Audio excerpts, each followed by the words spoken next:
So yun guys, look what we have here right now. So we have Air Jordan 2 tray. Let's go! Ito nga palang sapatos na to ay napakaganda. Tara, i-unbox natin to. So ito nga pala yung sapatos. Ayan o.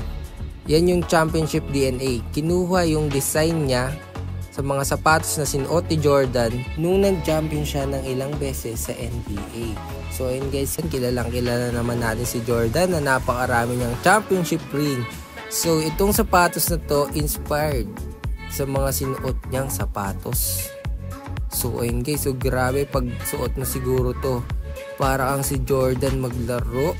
Ayan o, ayan yung makikita niyo sa loob ng box na to. Napakaganda, diba? Grabe guys. So ayun guys, alam nyo ba kung sino magsusuot ng sapatos na to? Yan lang naman si Coach at siya ay naging part ng Gilas Pilipinas na nanalo din at ilang beses na nag-champion sa NBA 2K. So bagay na bagay talagang sapatos na to sa kanya, di ba guys?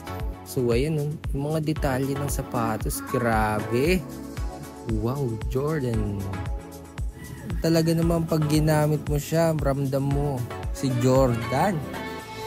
So ayun guys, pwede siya sa pamorma, panglaro ng basketball. Ayan nga pala yung ilalim nyo. Ayan o, grabe. Wow! Wow! Sana all na lang may Jordan shoes. Ayan yung loob naman niya guys. Nakikita nyo naman, diba? Parang sobrang comfy niya suotin. So eto nga pala, papakita ko dito pag suot niya siya guys. Ayan o. I'm sorry na, payat nung paa. Kasi kamay ko talaga yan eh. Ayan guys, so tapak-tapak. Chicken fit no? Ito nga pala si Coach Alo. Bako siya yan.